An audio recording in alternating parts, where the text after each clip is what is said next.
excuse me, one of the criticisms of MAXI.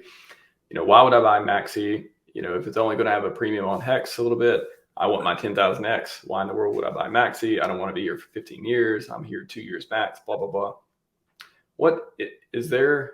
Yeah. What would you say to someone like that? And does the team Perpetuals ecosystem, does this broadening of it, does it give them more of a reason to participate now or not? Yeah. So with Team of the Perpetuals, it introduces products that span the entire risk spectrum and the entire time horizon spectrum that a user may have. So if someone wants 10,000X in 2 years, then they probably want Team because it has the highest risk of all of them. Because all the perpetual pools, the price of those is going to be Hex price times the earnings. So those are really bound by the Hex price. But Team, because it has its own supply and demand dynamics, and where the total where Team after the minting phase, that's the maximum amount of Team that will ever be, and the Team supply only goes down. Whereas every year, if these perpetuals, people just roll forward into the next year, and these perpetuals grow every year, then the earnings are going to be growing. So if the earnings for Team stakers are growing while the supply of Team is dwindling, like what's a increasing number divided by a decreasing number? Like that's, do the math on that one. And so the Team has separate, because it's not basically like wrapped Hex. It earns Hex yield and Hedron, and we'll talk about the minting of Team in a little bit, which has it earns some MAXI as well, but the Team has its own supply and demand dynamics, and so because it's like not Hex related, it's a brand new thing, it has higher risk, so that higher risk can perhaps account for higher reward in a sooner time period as the market prices that in. And especially we'll talk about what happens in year 3 specifically. So for that 2-year time horizon, really high targets, Team is probably that one. But if you have a longer term time horizon where you want to at least just outperform Hex on its own, then perhaps things like Lucky or Deci are good for you because you're going to be earning at a very high rate. Because 7 years, that's even that's 70% of the max longer pays better, and if that's maxed out bigger pays better, you're earning that as well, and it's not impacted by the increasing share rate like the base stake and the because every year it has to restake at the new share rate, whereas Lucky. So if you want like a little bit higher risk, but more modest earnings, then those are or higher risk and higher earnings, but you want to have serious exposure to Hex, then Lucky and Deci are really good for you. Base and Trio are more for people that may be relying on these funds and they can't tolerate really high premium and discount risk. Like retirement. So retirement, or people who like passive income strategies, or people who want to supplement their income with these. So having these ones, they're fine with earning less yield if the amount that it earns is more certain for them to be able to plan their life around. Because with like a base stake, for instance, with that one ending every year, and it's probably going to be earning around 10% per year at current stake rates, it's because that the redemption period happens in a year, then it's very unreasonable for someone to buy base at a really high premium or sell base at a really low discount. And so the base price will probably, no way to predict it, but it'll probably hover right around the earnings rate. And then every year it settles back to the redemption rate. And so it's a lot more certain than say Deci or MAXI, where like right now there's a screaming, it's even hard to say what a premium is, but there's with those longer stakes where there's less certainty around how much it's actually going to earn, and it's a very long time until it's actually redeemable. The longer the stake is, the wider the potential premium discount range can be. So if you're relying on these funds for real life expenses that you may need, the shorter stake, you're willing to tolerate less yield because there's more certainty around what you're going to earn.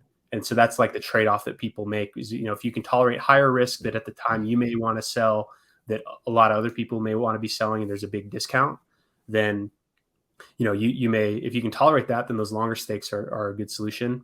But then if you're, you think you'll need money in 3 years or need money next year, and you can't tolerate the risk of there being a discount or just a lot of other people wanting to sell the longer term stake pool at the same time as you, then those are what those shorter ones are for. So we really tried to span the like risk and time horizon spectrum, with both team, which is like the highest risk, highest risk, highest reward potential, and then maxi, which is the like higher risk, and then deci, to down to lucky, trio, and base, which is like the least risky. Holding base is basically like holding liquid hex, and then holding deci is more like a long-term strategy. So we wanted to really fill in that whole gap to give users options, and to and equip people with a sales where someone's like, okay, I like this, but I don't want to lock up for 15 years. I can only lock up for 2, kind of like you said, I can only lock up for 2 years. Then, okay, then, maybe hold a little bit of base and a little bit of trio, so that you have your base, which is redeemable in 2 years, and then, or every year you can redeem it twice if you want. And then you also have trio, which is going to earn a little bit more. And then maybe at that 2-year mark, you can sell your trio. And then hopefully that, because there's only a year left in trio, maybe the price will be really close to the end redemption rate, because it'll be pretty certain what the final value is going to be. So it's holding a basket of these coins lets people choose exactly what their risk and their time horizon is. And they actually provide a really great solution for that. And the better Hex does, the better they do. That's the correlation. Yeah. I mean, because you're earning Hex. So because you're holding Hex, because these pools are fully backed by staked Hex. So, as Hex price in USD goes up, the price of, the USD price of these go up with it, times the amount that it's earning. And so for Maxi though too, after the minting phase for Team, why would people buy Maxi after they've bought it, used it to mint Team, all this stuff? Why would they still continue to hold or buy Maxi after this new the Perpetuals and Team exist now?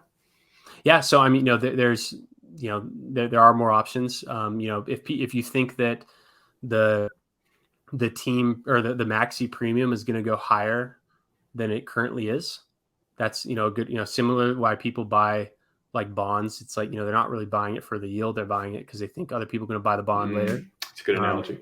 So that's the so that price potential. Also, like if it's ever at a discount to the net asset value, like the amount that actually has, it's like kind of a no-brainer to buy.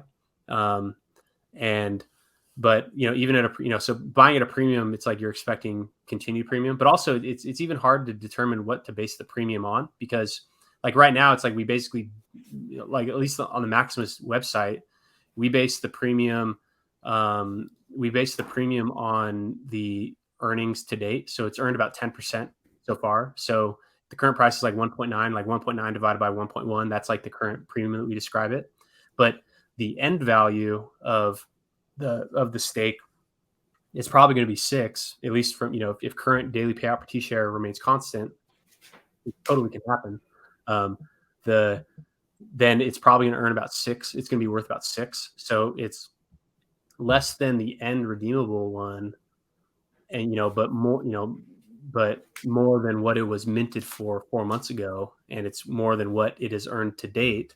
But the market's also just pricing in the future earnings, because it's like the yield it earns in the next month is basically good as earned already, right? Because it's like it takes a lot of time to move that daily payout per T share value consistently. So the market prices in. So right now, if it's at like 90% premium and it's earning 30% per year, it's basically as if the market is pricing in 3 years of yield, which is fairly reasonable. Like you can make a reasonable guess about what the daily payout per T share is going to be over a 3-year period. So it's kind of, the market's pricing in that value. You are, so someone buying Maxi now, like buying now to hold till redemption, they're earning less than someone who had minted, like clearly, because they're buying at 1.9 versus 1. But also, on the other hand, it all depends when the market fully prices in the end redemption value. Could be shorter than that 15-year period. So if you bought, say, just to make the math easier, if you bought at 2 hex, so you paid 2 hex for 1 maxi, and then say the end value of maxi is 6. If the price hits 6 in 7 years, then the APY, the effective APY that you achieved, even though you went up 3x, you went up 3x over 7 years as opposed to 6x over 15 years. So like the annualized APY is equivalent. And that's, so like someone buying, even though it's higher than now, the price may hit or even exceed the end redemption value at some point of the stake.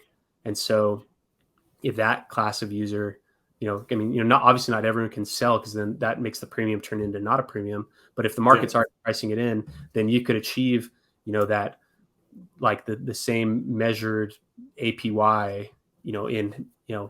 just because you're achieving that, you're achieving half the gain, but you're achieving that in half the time, because APY is like a per year thing, like your earnings per year is equivalent. So that's why I think people are talking. And also, a lot of the buying right now is probably from the just because of the team minting, because there's some dynamics there that benefit Maxi. That was like our airdrop to Maxi minters, was structuring the team launch in the way that we did. So Maxi is sort of like the bond, team is like the 10,000x opportunity sort of deal, the riskier one, and the perpetuals are kind of like stocks. And at the top level, you got the retirement ones, and at the bottom level, you got the high performer short term, at least. Kind of. So I'd say that the perpetuals are also like bonds. They're actually very equivalent to what's called a zero coupon bond. And it's a type of fixed income instrument that it's a bond that, because usually like when you go to the bank and get a bond, you're getting interest payments as you go. But there's a category of bonds called zero coupon bonds that pay zero So coupon is the payment. So they don't pay an ongoing payment, but you collect all the payments at the end along with the principal. So these are actually like identical to, in the real world, a zero coupon hex bond.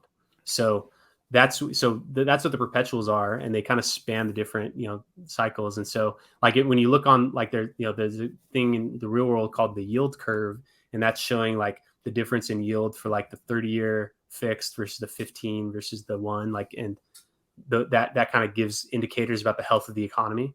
Right.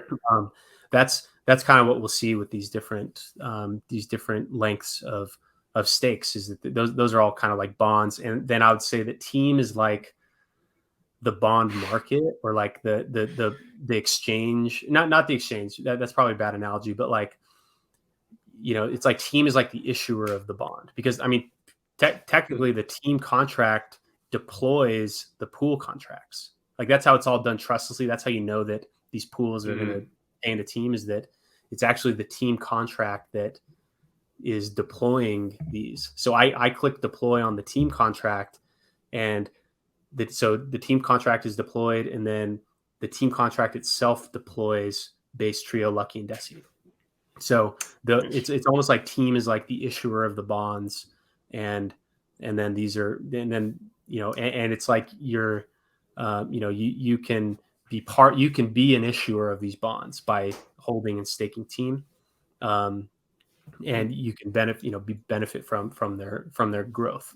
That that no one is, and that's the thing with team, is that nobody is expected to do anything. So like everyone should have no expectations that me or anyone else does anything, and likewise I have no expectation that anybody does anything. No one is expected to do anything. They are incentivized. The contract will do a lot of the heavy lifting trustlessly. So yeah. So it's all fully there's nothing that requires any one individual to do anything. Like all the functions are public, can run them. So that's the that's probably the analogy, is that the team is like the issuer, and you can be part of that issuer. Like you can be one of the by joining the team, you can be an issuer, and yeah. So that's kind of the analogy I see there.